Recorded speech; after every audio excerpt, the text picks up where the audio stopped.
आदाब, मुंसिफ टीवी में आपका इस्तकबाल है। उत्तर भारत की खबरों के साथ मैं हूं मोनी सनवर। देखेंगे तमाम बड़ी खबरें। आगाज हेडलाइंस के साथ। महारानी लक्ष्मीबाई मेडिकल कॉलेज के एनआईसीयू में लगी आग, 10 बच्चे जिंदा जले, 40 बच्चों को बचा लिया गया, कई की हालत गंभीर।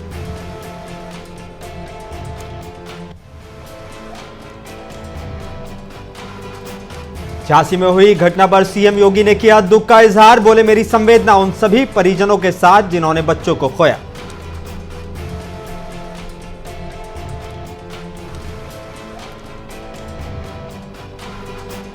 बिजनौर में नेशनल हाईवे पर कार और टेम्पो के बीच हुई टक्कर, हादसे में दूल्हा दुल्हन समेत 7 लोगों की हुई मौत, सीएम योगी ने जताया दुख।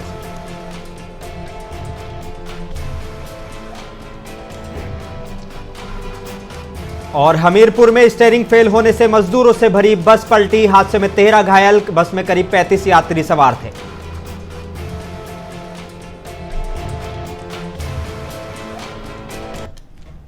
आइए बुलेटिन की शुरुआत कुछ अहम और बड़ी खबरों के साथ। झांसी के महारानी लक्ष्मीबाई मेडिकल कॉलेज के शिशु वार्ड में शुक्रवार की शाम को जबरदस्त आग लगी, जिसमें 10 बच्चों की जलकर मौत हो गई है। ऑक्सीजन पाइप की वजह से लगी आग इतनी तेजी से फैली कि संभलने का मौका ही नहीं मिला। देखते ही देखते 10 बच्चे जिंदा जल गए, 40 बच्चों को बचा लिया गया, जिनमें कई की हालत गंभीर है। वहीं जानकारी मिलते ही कमिश्नर विमल दुबे, डीआईजी कलानिधि नैथानी, जिलाधिकारी अविनाश कुमार और एसएसपी सुधा सिंह मौके पर पहुंचे। सभी नवजात शिशुओं को इमरजेंसी वार्ड में भर्ती किया गया।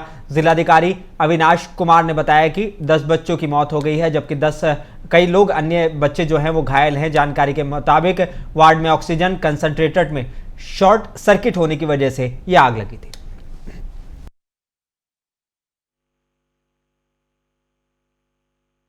जो वहाँ पे मौके पे जो स्टाफ उपस्थित था मेडिकल कॉलेज के एनआईसीयू में जो स्टाफ उपस्थित था, उसके द्वारा जो प्रथम दृष्टया तथ्य आए हैं, उसमें लगभग 10:30 से 10:45 के बीच में जो एनआईसीयू है उसमें 2 चरण में एनआईसीयू, एक बाहर की यूनिट और एक अंदर की यूनिट। जो कम क्रिटिकल होते हैं वो बाहर की तरफ रहते हैं, जो ज़्यादा क्रिटिकल होते हैं वो अंदर की तरफ रहते हैं। तो जो अंदर की यूनिट है उसमें संभवतः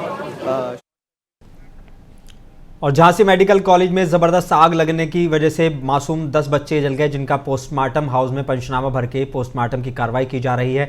जहां अभी तक 5 मृतक बच्चों का पोस्टमार्टम करने के बाद उनके शव उनके परिजनों को पुलिस की सुरक्षा में सुपुर्द कर दिए गए हैं। वहीं 2 मृतक बच्चों को अभी भी पोस्टमार्टम जारी है, तो वहीं 3 मृतक बच्चों को अभी तक शिनाख्त नहीं हो पाई है, जिनका डीएनए टेस्ट के बाद उनकी शिनाख्त की जाएगी।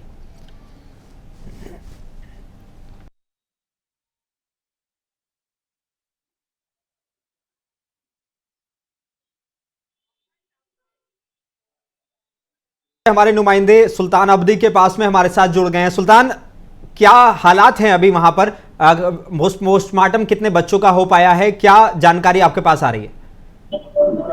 जी मनोज, मैं आपको बता दूं कि अभी डीएम जिलाधिकारी अविनाश कुमार का बयान आया है। उन्होंने कहा है कि 7 बच्चों का पोस्टमार्टम हो चुका है और उनको उनके परिजनों को सौंप दिया है। 3 बच्चों की लगातार शिनाख्त करने का प्रयास किया जा रहा है, लेकिन उनकी अभी शिनाख्त नहीं हो पा रही है। हर पहलू से इस पर नजर रखी जा रही है कि उनकी शिनाख्त हो जाए। शिनाख्त का पूरी तरीके से प्रयास जारी है। जिलाधिकारी बार बार मॉनिटरिंग कर रहे हैं, लेकिन अभी तक कोई जांच रिपोर्ट नहीं आई है। प्रथम दृष्टया फिर भी अभी भी जिलाधिकारी ने यही कहा है कि ये शॉर्ट सर्किट के कारण आग लगी है। जी मनोज, क्या जो परिजन है उनका क्या कहना था इस मौके पर? जब आप वहां पर मौजूद थे तो परिजनों का क्या कहना था? परिजनों ने लापरवाही के आरोप लगाए, परिजनों में कोहराम मचा हुआ था। सबसे बड़ी बात यह है कि उन माओ से पूछा जाए जिन्होंने अपने पेट में 9 महीने इन बच्चों का दर्द सहा है, उनके ऊपर क्या बीत रही है इस समय, उनका क्या हाल होगा। ये अपने आप में एक बहुत बड़ा सवाल है। ये मेडिकल की लापरवाही की देन है, जिसके कारण उनके दुधमुहे बच्चों की मौत हो जाती है और लोग विलाप कर रहे हैं, बिलक रहे हैं, बुरी तरीके से तड़प रहे हैं अपने बच्चों के लिए, उनके लिए मातम कर रहे हैं। लेकिन सवाल यही है कि आखिर मेडिकल प्रशासन ने इस ओर ध्यान क्यों नहीं दिया, जिसके कारण इतना बड़ा हादसा हो गया, इतनी बड़ी गंभीर घटना हो गई जिसमें 10 बच्चों की मौत हो गई। सबसे बड़ी बात यह कि ये एक बहुत बड़ी मेडिकल प्रशासन की लापरवाही है। लापरवाही का ही परिणाम है जो मासूमों ने अपनी जान गंवा दी। लोगों के घरों में मातम पसरा हुआ है, यहाँ तक के लोगों के घरों में चूल्हे नहीं जल रहे। उसके बावजूद भी जिला प्रशासन केवल और अभी केवल जांच की बात कर रहे हैं, जबकि अब तक किसी भी प्रकार की कोई जांच रिपोर्ट सामने नहीं आई है।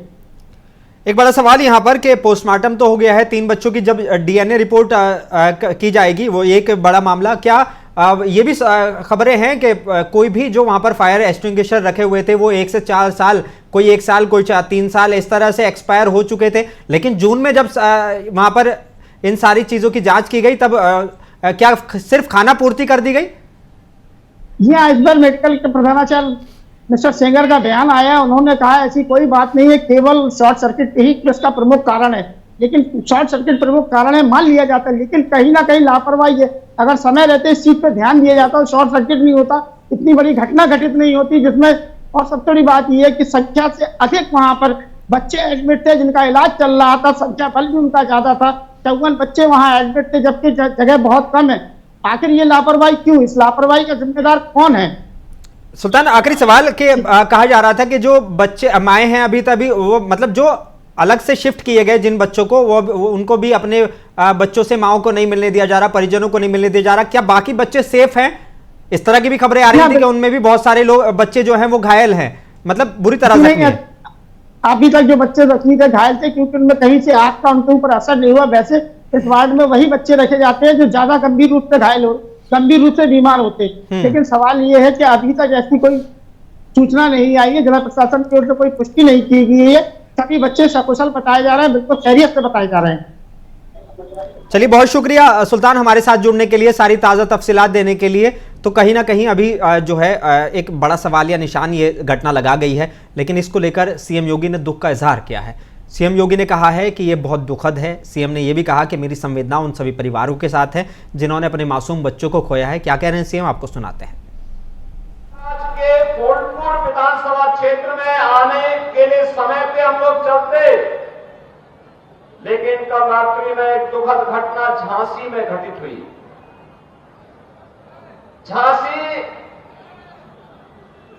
रानी लक्ष्मीबाई मेडिकल कॉलेज में छोटे बच्चों के एक नवजात शिशु का जो वार्ड होता है, जो कम वेट के बच्चे होते हैं, समय के पहले जो बच्चे पैदा हो जाते हैं, जिन बच्चों में गंभीर बीमारी हो जाती है, नवजात शिशु होते हैं, उन बच्चों का जो वार्ड था उस डेप्यूटी सीएम ब्रजेश पाठक ने झांसी मामले को लेकर कहा है कि हाई लेवल जांच कराई जाएगी। डीजीएमई फायर और इलेक्ट्रिक विभाग की ज्वाइंट रिपोर्ट के बाद दोषियों पर सख्त कार्रवाई की जाएगी। कर रहे हैं कि किन किन बच्चों की डेथ हुई, किन परिजनों के हैं।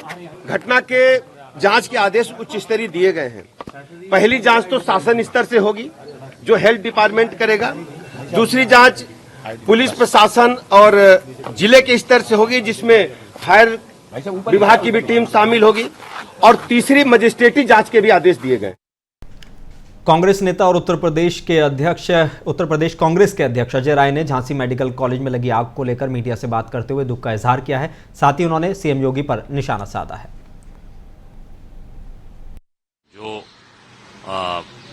जो अपना इलाज वहां पे करा रहे थे, बच्चों का इलाज हो रहा था, उनके साथ ये दुखद घटना है।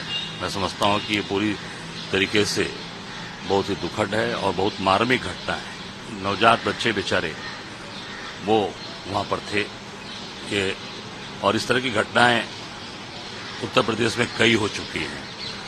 बनारस में भी कई सी घटना घटी है और ये सरकार केवल जांच के आदेश दे रही है। मैं समझता हूं कि योगी आदित्यनाथ जी पूरे देश में भ्रमण कर रहे हैं और नफरत की राजनीति कर रहे हैं, नफरत बोने का काम।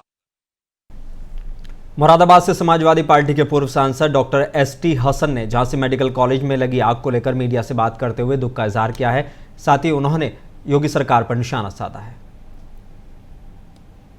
सकते उनकी ऐसी बेदर्दी से मौत हो गई, कोई ना कोई तो इसका जिम्मेदार है। आईसीयू के अंदर, एनआईसीयू के अंदर आग लगी, बताते हैं शॉर्ट सर्किट से लगी। शॉर्ट सर्किट से एकदम से पूरा एनआईसीयू तो नहीं जल जाएगा। क्यों नहीं वहां पर आग बुझाने के इंस्ट्रूमेंट्स नहीं थे? धीरे धीरे आग बढ़ती है तो फौरी तौर पर आग बुझाने का काम क्यों नहीं हुआ? क्यों नहीं अस्पताल के मैनेजमेंट ने इस बात का ध्यान दिया कि फायर एक्सटिंग्विशर या पानी का इंतजाम फौरन क्यों नहीं था?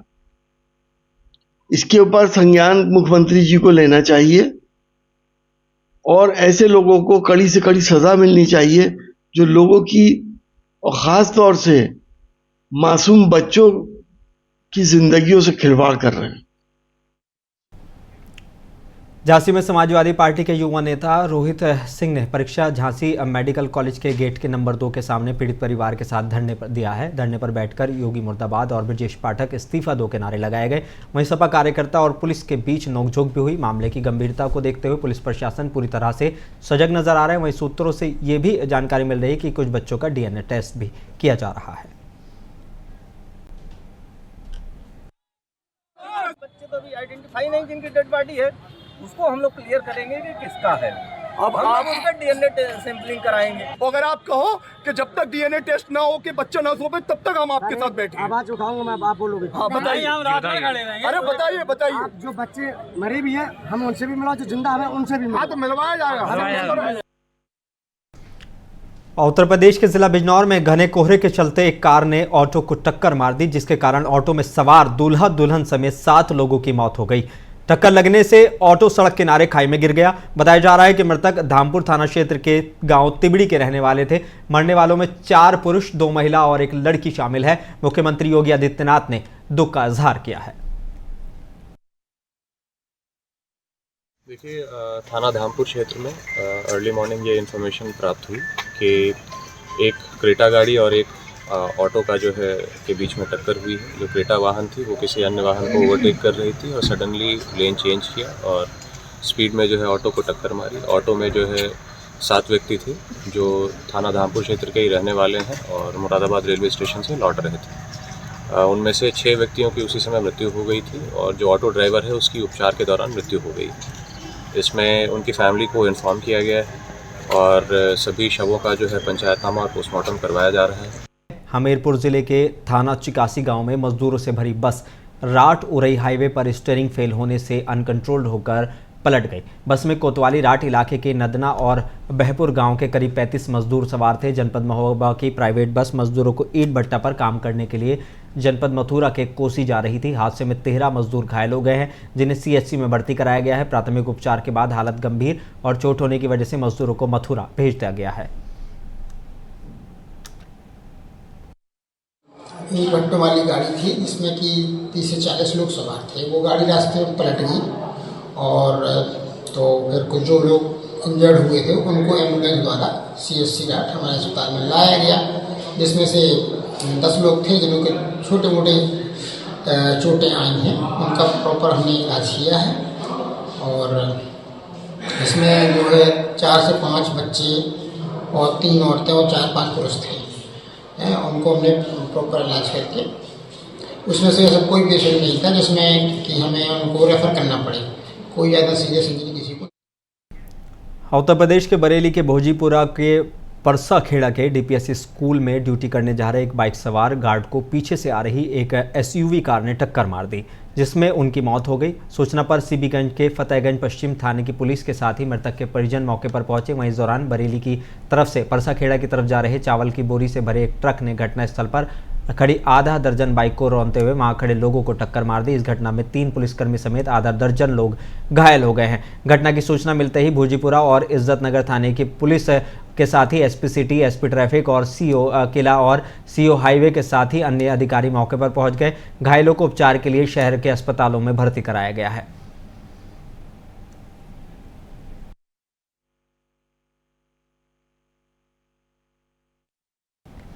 बांदा जिले के बबेरू कोतवाली क्षेत्र में पवैया मोड़ के पास 2 बाइकों की आमने सामने की जोरदार टक्कर हो गई, जिसमें दोनों बाइक में सवार 4 लोग घायल हो गए। घायलों को एम्बुलेंस के द्वारा CHC बबेरू लेकर जाया जा रहा था।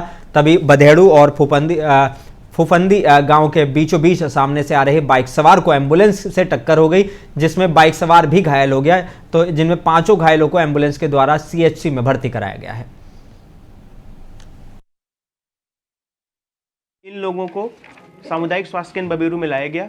मेरे द्वारा स्वास्थ्य परीक्षण किया गया। इनकी हालत गंभीर थी, जिसके चलते इनको बांदा जिला अस्पताल के लिए रेफर कर दिया गया है प्राथमिक उपचार करने के बाद।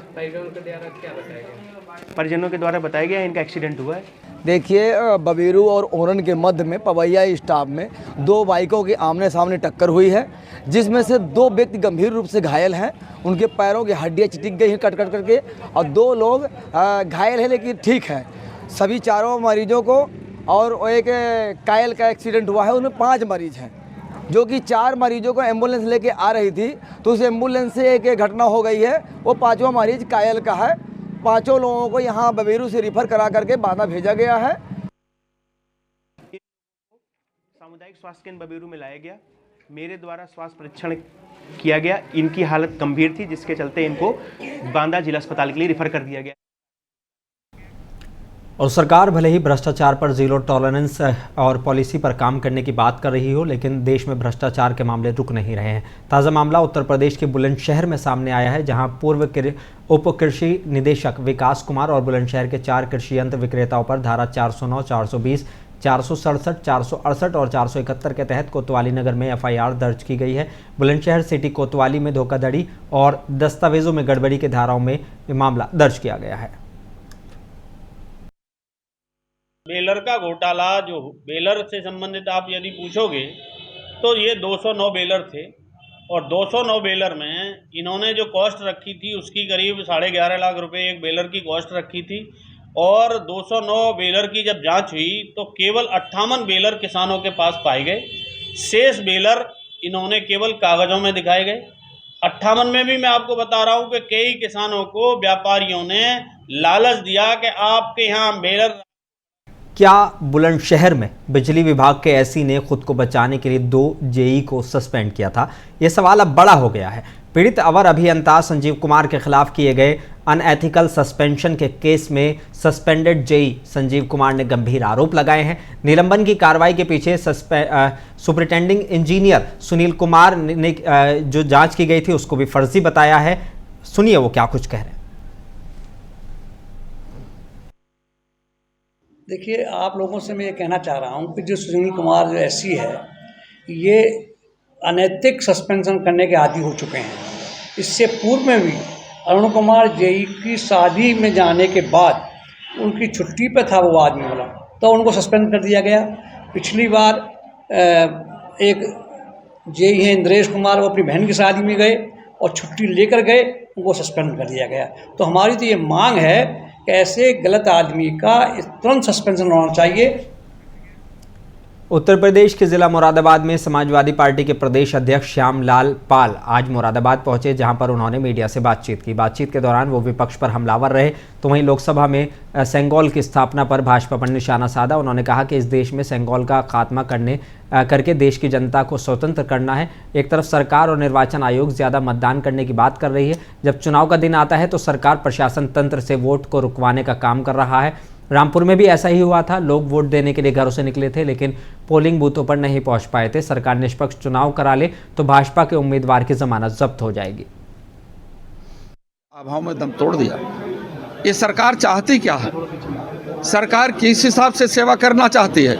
लोगों को मार करके, लोगों को मुर्दा बना करके, या लोगों को जिंदा करके? भारत का संविधान कहता है कि इस देश में वो आवाम जो वास्तव में शिक्षा से दूर है, स्वास्थ्य से दूर है, ऐसे लोगों को आगे ले आइए और आगे बढ़ाने का काम करें। ऑल इंडिया जमीयत अहले सुन्नत मुंबई के उपाध्यक्ष मौलाना एजाज कश्मीरी और रजा एकेडमी मुंबई के संस्थापक और ऑल इंडिया सुन्नी जमीयत उलेमा के उपाध्यक्ष सईद नूरी बहराइच पहुंचे, जहां उन्होंने पत्रकारों से बातचीत करते हुए कहा कि सरकार वक्फ बिल लाकर ये बताना चाहती है कि जैसे 3 तलाक और दूसरे मामले को लेकर हम घेरने की कोशिश कर रहे हैं, उसी तरह मुसलमानों के हर मजहबी, शरई और समाजी मामलात में उनको पीछे करके दूसरे नंबर का शहरी बनाना चाहती है।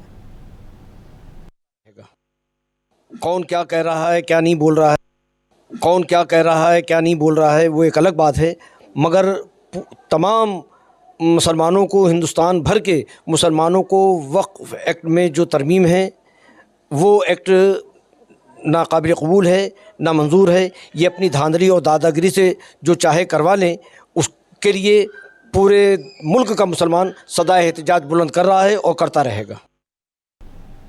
उत्तर प्रदेश सरकार प्रदेश में बच्चों को साक्षर बनाने के लिए अथक प्रयास कर रही है। सरकारी स्कूलों में सही वक्त पर छात्र छात्राएं तो पहुंच रहे हैं, लेकिन सही समय पर शिक्षक नहीं पहुंच रहे हैं। ऐसा ही एक मामला जनपद मैनपुरी के विकासखंड किशनी क्षेत्र के ग्राम मोहकमपुर में देखने को मिला है, जहां छात्र सही समय पर स्कूल पहुंच रहे हैं लेकिन सही समय पर शिक्षक नहीं पहुंच रहे हैं। इस संबंध में विद्यालय में तैनात प्रधानाध्यापक का पद संभाल रहे शिक्षक से बात की गई तो उन्होंने भी विद्यालय में सही समय से शिक्षकों के न आने की बात कही है।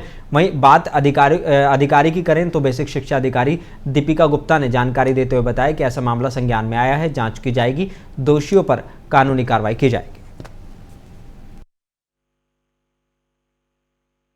विद्यालय मोहकमपुर है, इस पे इंचार्ज प्रधानाध्यापक। अच्छा सर, अगर जो बात करें तो यहाँ कितने मतलब टीचर हैं? 5 टीचर हैं। अच्छा, बात करें तो पढ़ाने की तो कितने टीचर प्रतिदिन आते हैं? वैसे 5 लोग आते हैं जी। अभी जो 2 टीचर ऑब्सेंट हैं, इसमें एक रामनगर के हैं विजय प्रताप जी। जानकारी मिली है कि प्राइवेट संस्थान भी अपना खोले हुए हैं, विद्यालय खोले हुए हैं, तो क्या ये आते नहीं हैं? आते तो हैं। उत्तर प्रदेश के सिद्धार्थनगर जिले के डुमरियागंज तहसील में मिलते जुलते नाम का नकली वॉशिंग पाउडर के डिस्ट्रीब्यूटर पर दिल्ली से आई टीम ने छापेमारी की है। आपको बता दें कि पूरा मामला हरा पत्ता वॉशिंग पाउडर का है, जिसके मालिक द्वारा शिकायत की गई कि हमारे ब्रांड की नकल कर यूनिक पत्ता के नाम से वॉशिंग पाउडर बाजार में बेचा जा रहा है। हरा पत्ता वॉशिंग पाउडर के मालिक ने कोर्ट के आदेश से संबंधित अधिकारियों के साथ आकर जिले के डुमरियागंज तहसील क्षेत्र के बड़वा परसा चौराहे पर एक डिस्ट्रीब्यूटर की दुकान पर छापेमारी की, जहां पर 1175 किलोग्राम वॉशिंग पाउडर 47 बोरियों में पाया गया है। जरूरी कागजी कार्रवाई कर पूरी टीम माल के साथ वापस लौट गई। शिकायतकर्ता का कहना था कि मेरी कंपनी द्वारा हरा पत्ता वॉशिंग पाउडर बनाया जाता है, जिसका डुप्लीकेट मार्केट में यूनिक पत्ता के नाम से चलाया जा रहा था, जिसकी जानकारी उनको ही और उन्होंने शिकायत की है। सर, हमारी कंपनी हरा पत्ता वॉशिंग पाउडर बनाती है। जानकारी मिली थी कि यहाँ पे हमारी कंपनी का डुप्लीकेट यूनिक पत्ता के नाम से बिक्री हो रही थी माल की, जिसको मैंने जब्त किया गया है और इसी माल छापेमारी की गई थी तो हमको माल मिल गया है। किस जगह की टीम आई थी यहाँ पे छापेमारी करने में? ये दिल्ली से टीम आई थी। और जालौन के कुश में नगर पालिका परिषद के पूर्व सभासद अनिल पटेरिया परीक्षित पंडित रमेश चंद्र पटेरिया और श्यामा देवी द्वारा आयोजित श्रीमद् भागवत कथा में पहले दिन हजारों भागवत प्रेमियों की मौजूदगी में गाजे बाजे के साथ भव्य कलश यात्रा निकाली गई। कलश यात्रा इतनी भव्य थी कि देखने वाले भी देखते रह गए और हर कोई पूर्व सभासद अनिल पटेरिया द्वारा आयोजित इस धार्मिक आयोजन की प्रशंसा करता हुआ दिखाई दिया। और बुलेटिन में बस इतना ही। मुझे दीजिए इजाजत, बने रहिए मुंसिफ टीवी के साथ।